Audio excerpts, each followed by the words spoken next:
Genesis chapter 27.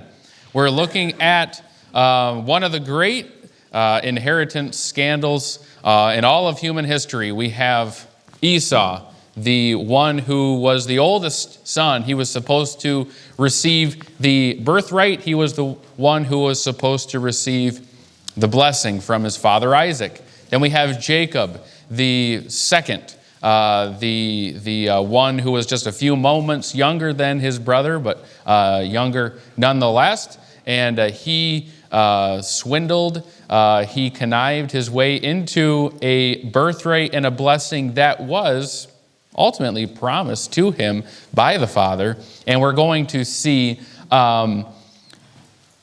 Isaac's part in this great basically an inheritance fraud. So we've already talked about Esau and Jacob's part in this. It was a whole family ordeal. It wasn't one man. Jacob usually bears the brunt of the birthright and the blessing scandal, but everyone had a part. We had Esau. It said he despised his birthright. He was indifferent. He just couldn't care less. He cared more about his hunting and being in the field than he did about spiritual things.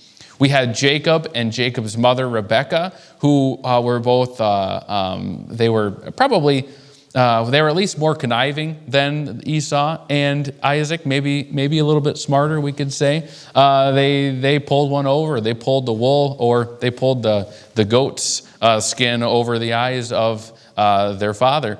But then we have Isaac, and we're going to look at Isaac's part in this. And so we have Esau. Ultimately, he just didn't care. He despised his birthright. We have Jacob, who was dishonest, and Rebekah was dishonest. Isaac, his problem was he was led by feelings rather than faith. He was guided by his senses. And we're going to see what repercussion that had for him. And then we're going to see, of course, what that has for us when we are guided by our feelings rather than our faith. Our feelings are the shallowest part of our being.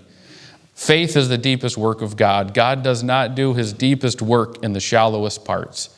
You do not have to feel that you are saved this morning to be saved. You do not have to feel like God is trustworthy in order for God to be trustworthy. You do not have to feel like God is in control in order for God to be in control. Ultimately, our feelings really should not guide our decisions and our faith whatsoever. But so often, because we are feeble humans wrapped in a sinful flesh, we often are guided by our feelings. And that ought not to be. And that's what happened with Isaac. So let's jump right into it. Genesis chapter 27, verses 22 and 23 will be our text. We'll pray and we'll jump right in. And Jacob went near unto his father, and he felt him, and said, the voice is Jacob's voice, but the hands are the hands of Esau. And here's the key. If you're an underliner, I would underline this phrase. He discerned him not, because his hands were hairy as his brother's Esau's hands. So he blessed him, and he discerned him not. So we are going to see, first of all, that this whole story begins with a life-altering circumstance. Let's go back to verse 1 of Genesis chapter 27. And it came to pass that when Isaac was old, his eyes were dim. That generally happens as you get older. As you get older, you wear glasses and you can't see, you can't hear as much. That's just what happens. And so that he could not see, he called Esau his eldest son and said unto him, my son. And he said unto him, behold, here am I. And he said, behold, now I am old, and I know not the day of my death. Isaac is at the point in his life where, as an old man, death was inevitable. He was getting older. He knew his time was coming. As someone said that was getting older, I hate it when I see an old person and then realize that I went to high school with them. Some of us, that just happens. Age creeps up on you.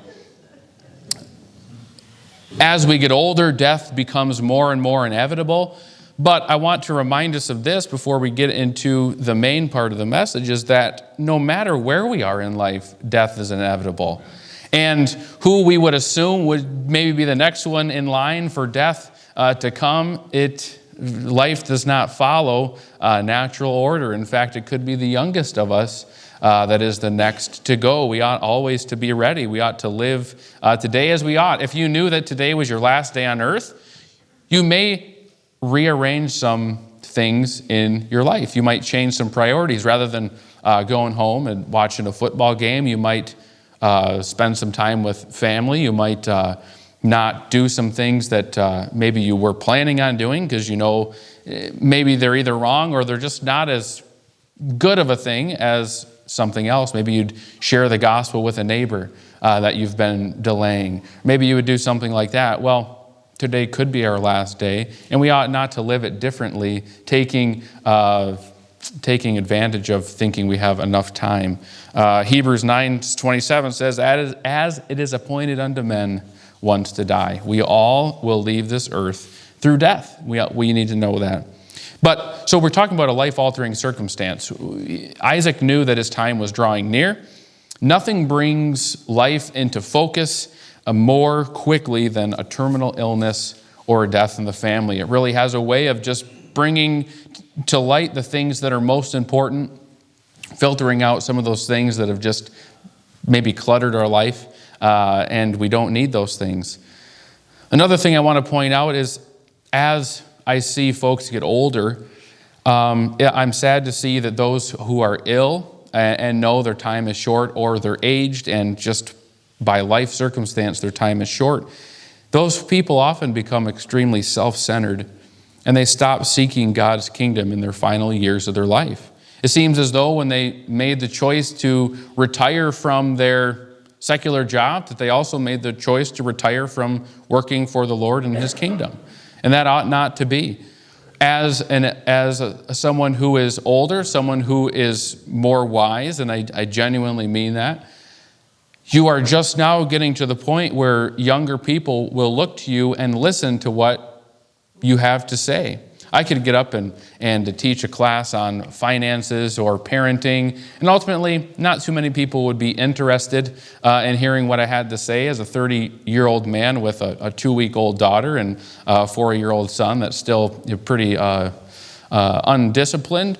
They don't really care my philosophy of parenting because they have not watched me parent, but you who have gone and raised children and now have grandchildren and maybe great-grandchildren, people will stop and give more ear to what you have to say because you have more life experience, or according to finances, or things of the Lord that genuinely matter.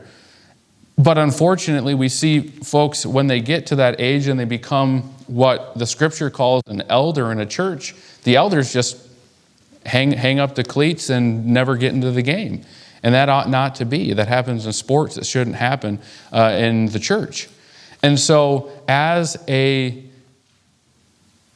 elder, as someone who is, we'll just put a number on it, someone who's 50 plus, someone who has years of experience.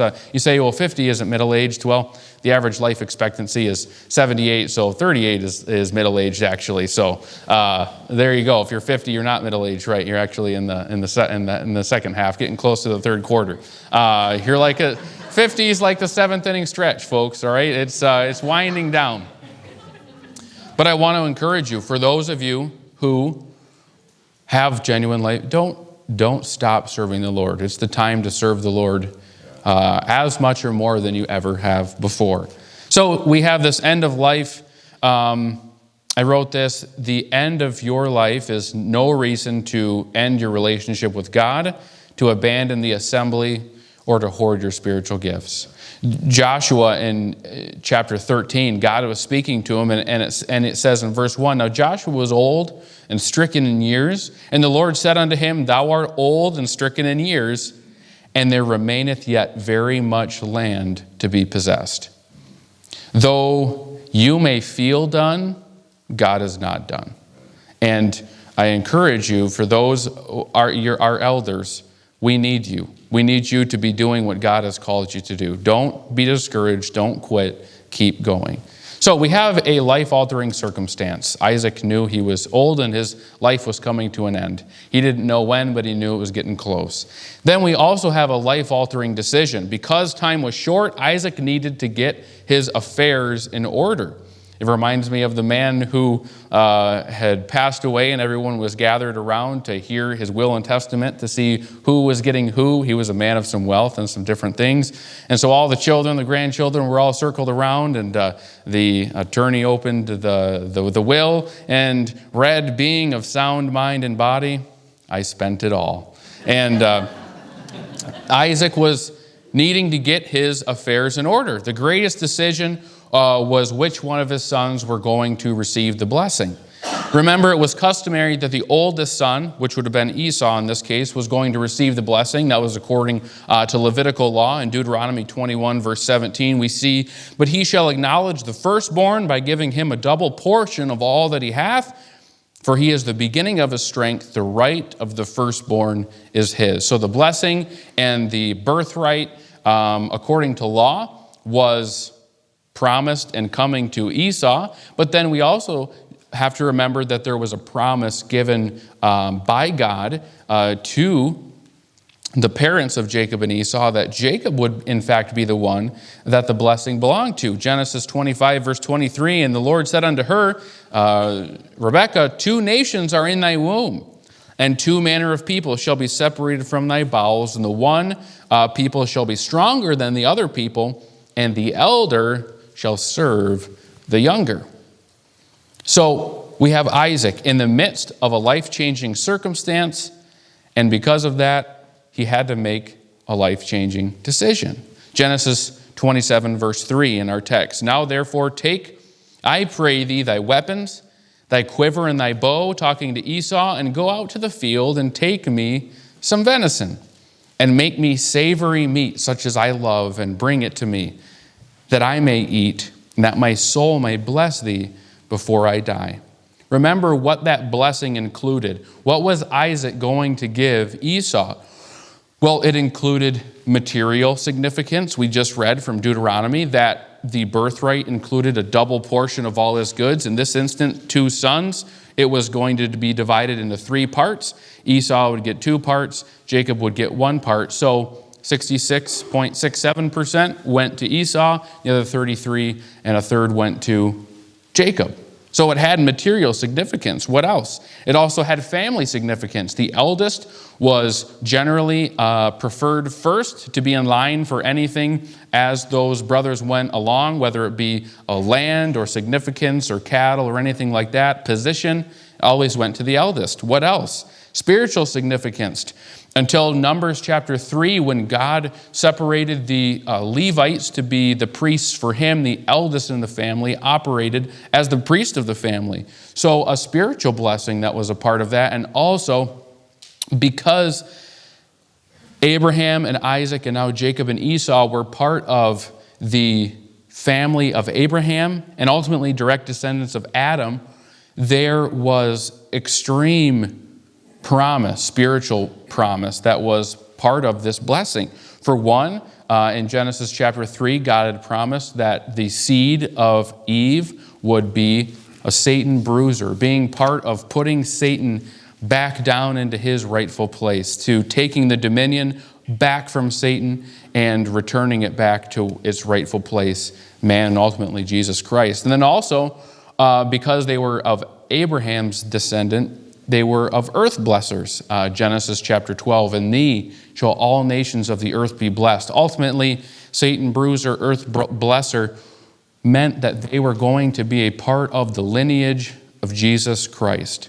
So we're talking about a lot of significance that was tied up in this blessing that Isaac was going to give to Esau. So now we're going to see where Isaac is guided by his senses in this instance. Verse 3. First, we see that he chose appetite over blessing. Appetite over blessing. "Now therefore," verse 3, I pray thee, take, I pray thee, thy weapons, thy quiver and thy bow, and go out into the field and take me some venison, and make me savory meat, such as I love, and bring it to me, that I may eat, and that my soul may bless thee before I die. Now, this is going to be, in this instance, subjective. Some say that this duty was given to Esau as maybe a final act of devotion to Isaac before the final will and testament was completed. It's possible that, of course, as a son, that Esau would have brought his dad venison as he was living at home. But now that Esau's married and has wives and children, it's likely that the venison stopped coming to Isaac's tent and started going to his tent to fill his children and his family. It reminds me of my mom. The last few years, she'll ask me, will you shoot a deer for me? And I told her, well, if my freezer gets full and there's still some season left, then sure, I'll shoot you a deer. But I have a growing family and they love venison, and you don't get the first fruits anymore. You get like the seventh deer or something like that. You get a roadkill deer. Which, hey, roadkill deer are great. I put one in my freezer on Friday. We were out of venison, and there was a deer that got hit just like 100 yards from the church, so that went in the back of the truck, and on lunch it went in the freezer, and they taste just as, they get nice and tender. They get hit by the car. So you get pounded steak all ready for you. Before Isaac would bless Esau, maybe he would have to show him this one final act of respect, very possible. But ultimately, regardless of the reason why Esau was requested to go get this venison, we have to think that Isaac just said, I don't know when I'm going to die. I'm old. I could die at any time. And I want to bless you with this unbelievable spiritual blessing that is included in being in the lineage of Christ. But yet he sent his son to go shoot a deer and make him a meal before he gave the blessing. Why could he not give him the blessing and then have him go shoot him a celebratory deer and they have a feast?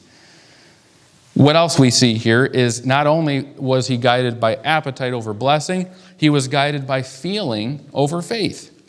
With the help of his mother, Jacob kills a goat. He puts on his brother's clothes.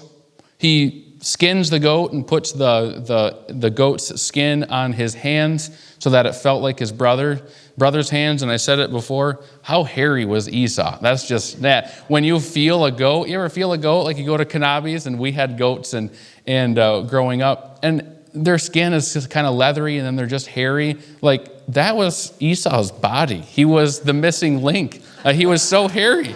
And then he prepared him meat and brought it to his father, and ultimately was going to use that deception to receive the blessing rather than Esau. We'll read it, verse 18 of our text. And he came unto his father and said, My father. And he said, Here am I. Who art thou, my son? And Jacob said unto his father, I am Esau, thy firstborn. I have done according as thou badest me. Arise, I pray thee, sit and eat of my venison, that thy soul may bless me. And Isaac said unto his son, Something is not computing. Something isn't right by common sense. This doesn't make sense to Isaac. How is it that thou hast found it so quickly, my son? This could be a message in and of itself. We will not get into this. But you're in a dangerous place when your answer in a lie is not only a lie, but also involving the Lord in your lie, because the Lord thy God brought it to me. Yikes. That's a dangerous place to be. Whenever you tell a lie, you have to tell another lie to cover up that lie. And it always is a bigger lie than the original lie.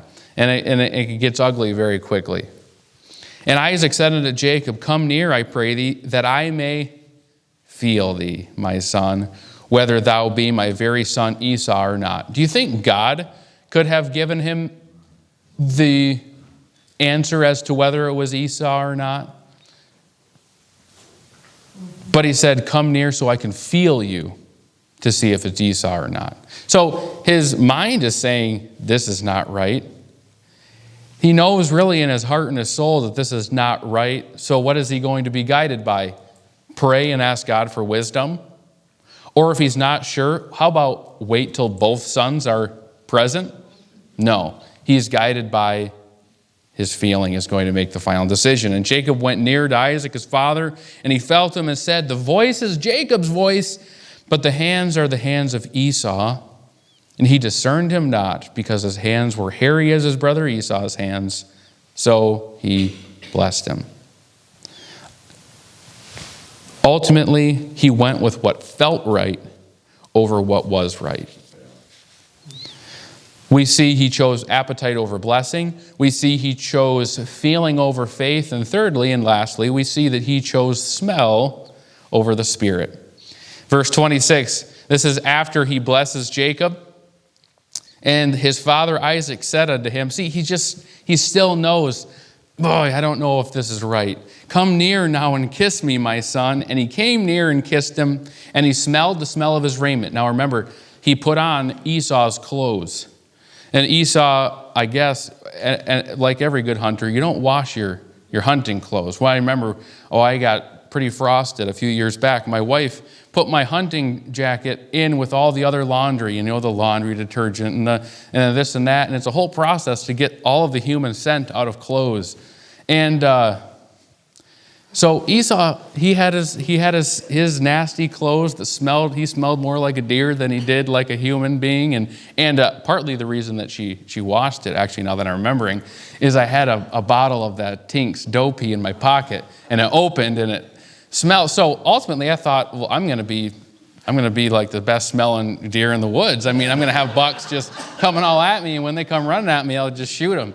And so she washed all that good smell right out of it. But Esau, he had his Tinks in the pocket of his jacket. And when his father drew him in, he smelled like Esau's clothes and blessed him and said, see, the smell of my son is as the smell of a field which the Lord hath blessed.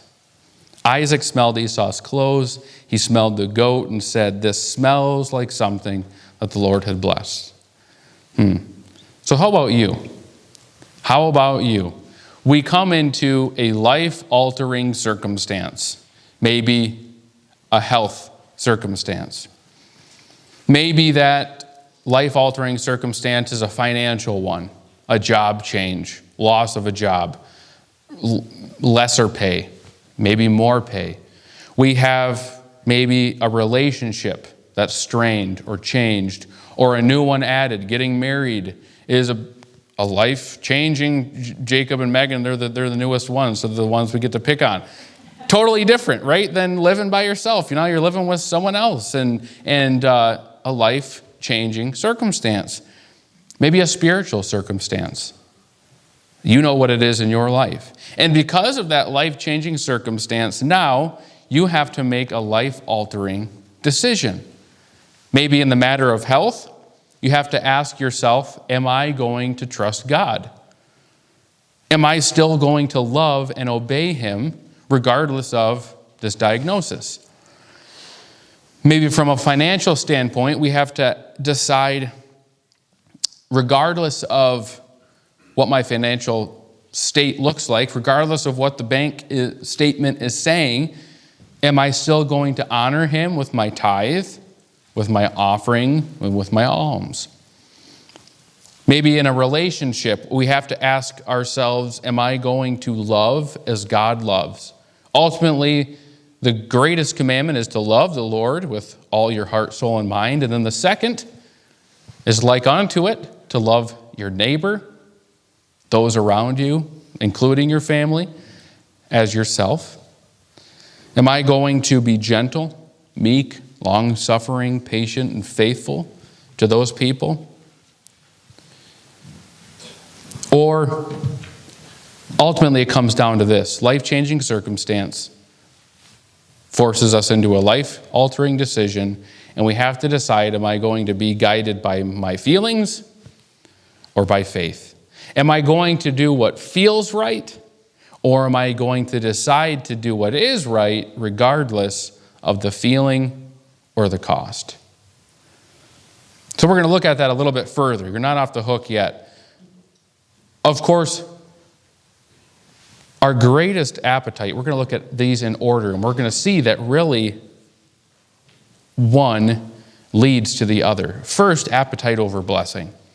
Our greatest appetite ought to be an appetite for the things of God.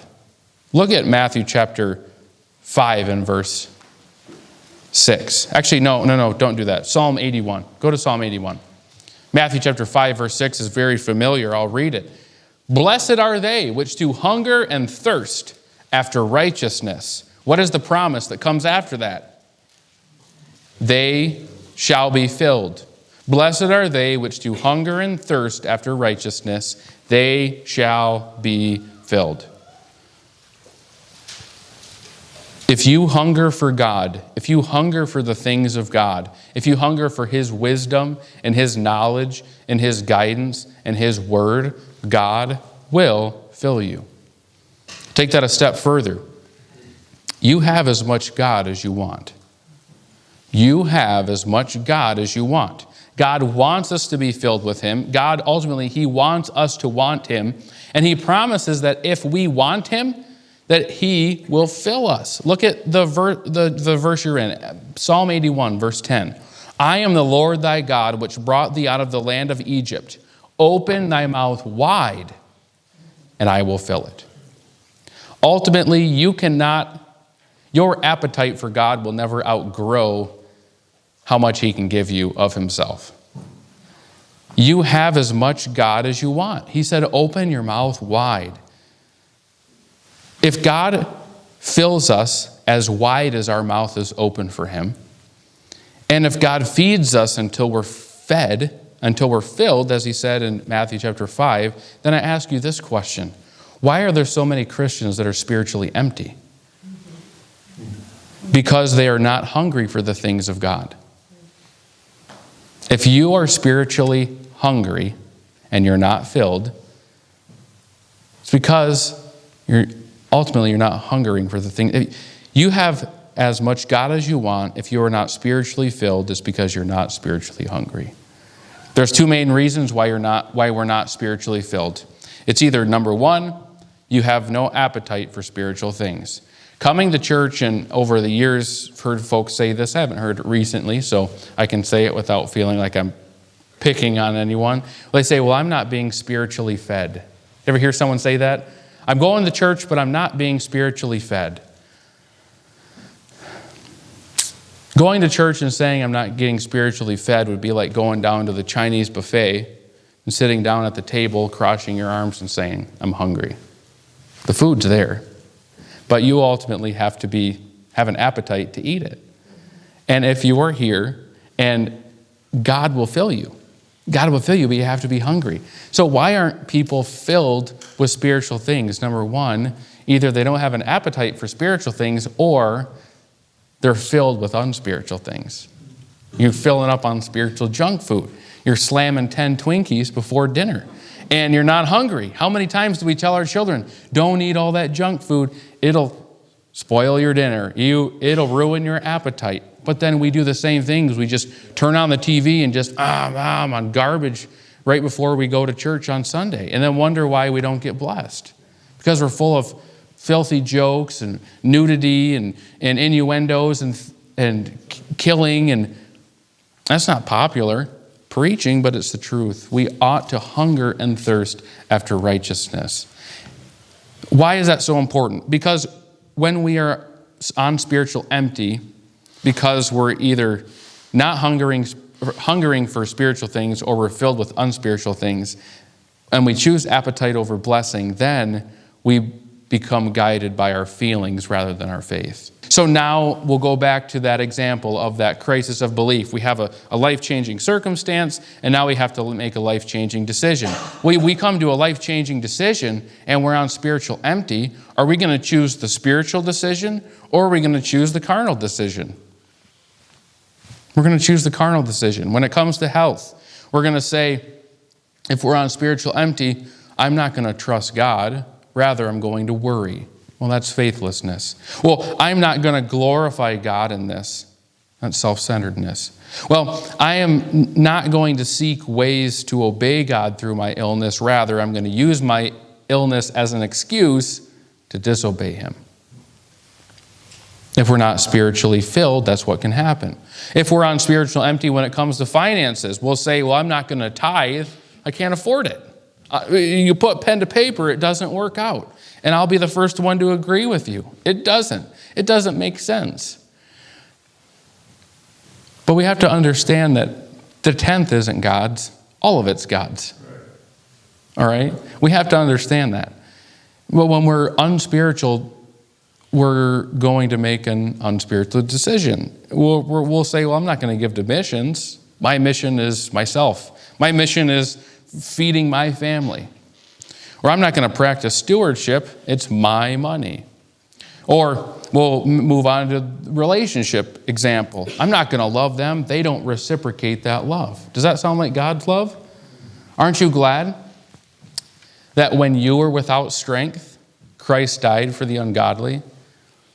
Herein is love, not because we loved him, but because he loved us. Aren't you glad that God loves us regardless if we reciprocate that love? But when we're on spiritual empty, we will be tempted to make an unspiritual decision.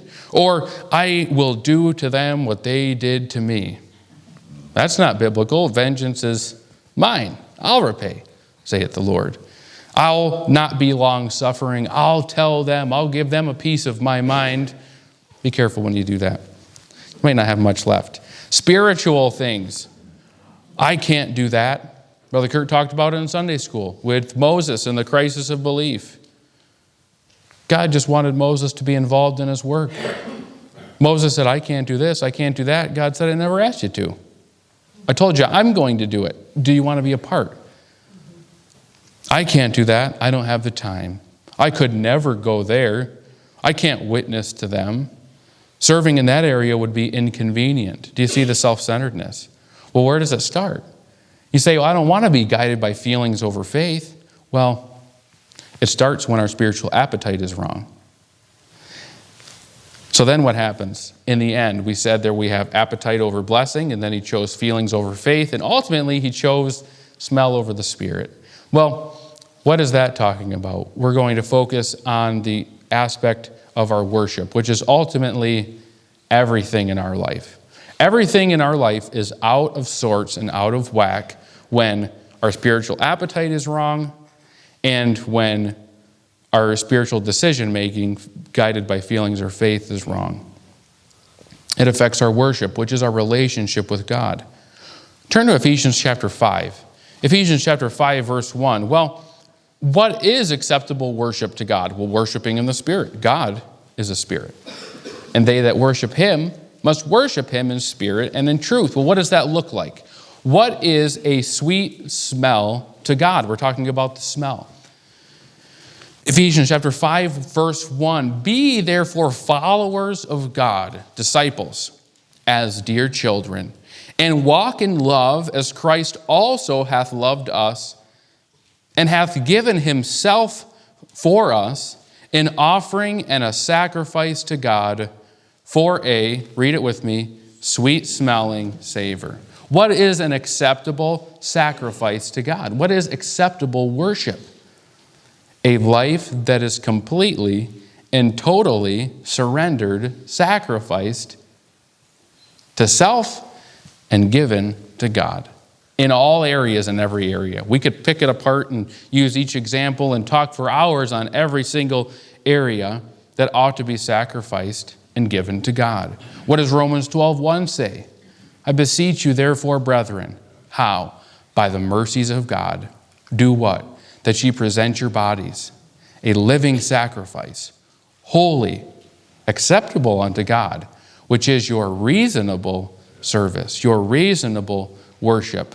Your life's purpose is to bring glory to God, to edify one another, and to evangelize the lost. And all of those things are done through proper worship, which is a sacrificed life, true discipleship. So in conclusion, if you say, well, I'm not there yet. There's areas of my life or my life in total that has not been sacrificed and given to God, or maybe you feel as though that you are totally surrendered, but if you go throughout your day and there's certain things that you will not do when the Holy Spirit says do this, and you say, nope, you're not totally surrendered to the Lord yet. And that's why Paul said, I die daily. It's a daily thing. Ultimately, when our worship is out of whack, why is that? It's because those other two things at the root of it are wrong first. How is your spiritual appetite?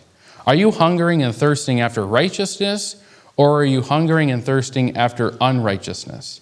There is no in between. You say, well, I don't like unrighteousness, but it can't be all spiritual things. Why not?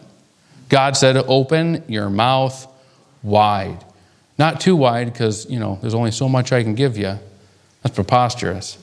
Open your mouth wide and I'll fill it. How's your spiritual appetite? After that is correct, then faith versus feelings. Sometimes stepping out in faith is scary, quite honestly. But God hasn't given us a spirit of fear, power and love and of a sound mind. And we ought not to be operated by feelings, but by faith. And if our spiritual appetite is right, and we say, you know what? The Lord has been teaching me these things. He is faithful. He is true. I don't understand it, but I don't have to. I'm going to step in faith. And then when that is correct, then our worship, our life, our relationship with Him, everything else is going to be correct. Perfect? No, never. But much more than if we're guided by feelings and have a spiritual appetite for unspiritual things. So I challenge you today. How's your appetite? How are you doing in those spiritual decision-making times? Faith or feelings? And ultimately, how's your worship? How's your life look? Does it look surrendered to God, or does it look pretty self-centered? And if you say, I genuinely don't know, but I'd like to know, ask God, and He will reveal the deep things and the secrets of your heart and show you where you're at. Isaac, ultimately, he was guided by his feelings over faith. But I pray that that is not the truth for us today, that we are guided by faith over our feelings.